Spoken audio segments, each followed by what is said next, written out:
I don't know that there is a lot that I can add to what Senators Gillibrand and Harris and Cortez Masters had said. But let me just say this, that the outrage that you are feeling here tonight in D.C. is being felt all over this country. And from coast to coast, people are standing up and getting involved in a political revolution in the likes of what we have not seen in the recent history of this country. And I think we are going to see the results of that grassroots activism of young people, of women, of people of color running for office. We are going to see that on November 6th. Now, I just want to touch on a few issues. First of all, I think this is a moment in history that will be remembered for a long, long time. And one of the reasons that it will be remembered is that after a woman, Dr. Ford, had the incredible courage to come forward and to speak her truth, understanding all of the attacks that would fall on her as soon as she did that, we had a president of the United States mock her.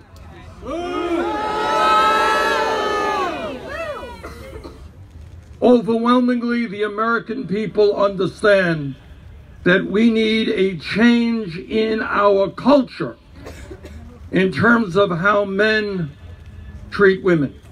And that word has got to go out to the men and the boys throughout this country. And the word has got to go out to girls and young women that if bad things happen to them, that they should not be afraid of coming forward and talking about it. We need a president who speaks for that cultural revolution, who tells boys what's right and wrong and gives women the courage to speak out when they have to speak out. We do not need to be embarrassed by a president who mocks women. And that has got to change, and in 2 years, that will change. Furthermore, I and others have been criticized by my Republican colleagues for saying, well, people like Sanders, you know, they were against Kavanaugh as soon as Trump nominated him. And that's right, I was. No apologies for that. And the reason for that is that I understood above and beyond sexual assaults, above and beyond the issue of veracity. I understood importantly that based on his record, based on his views in the court that he's on right now, the decisions that he's rendered, he was going to be a part of a hard right majority that would rule against working people, against women, against the environment, against people who are trying to protect our way of life. I understood that.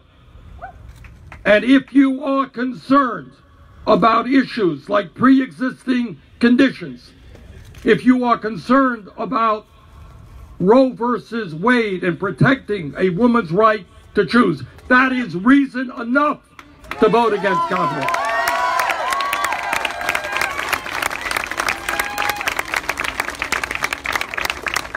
Senator Harris made the very good point. I saw the FBI records today.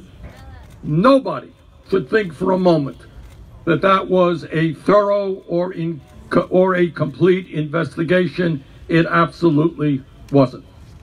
And then on top of all of that, we have another important point, and that is the issue of veracity. the issue of whether we are going to have a Supreme Court justice who is honest, who has told the Congress the truth.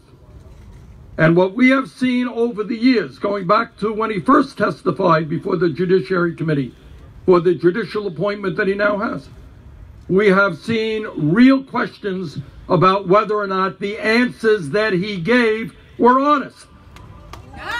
You may recall that Republican staffers stole information from Democratic staffers on the judiciary. And he was asked, did you see that evidence? And he said, no, I did not. Well, there is strong indication that he did. He was asked, were you involved in the torture debate in the Bush White House? He said, no, there's evidence that he was, etc., etc. So among other things, we need somebody on the Supreme Court who is honest and who tells the truth. Now, I don't know what's going to happen tomorrow. I really don't. But I do know that because of your activism, because of your courage and what's going on in this country, among many other things, women are now beginning to stand up and tell the truths about what's happened to them. In my office alone, I come from a small state of Vermont. Thank you. All right, 9 women have called our office among the 28 women who have called from other parts of the country as well. So what we are about tonight is saying, in so many ways, for so many reasons, enough is enough. And justice is going to come to the United States. Thank you all.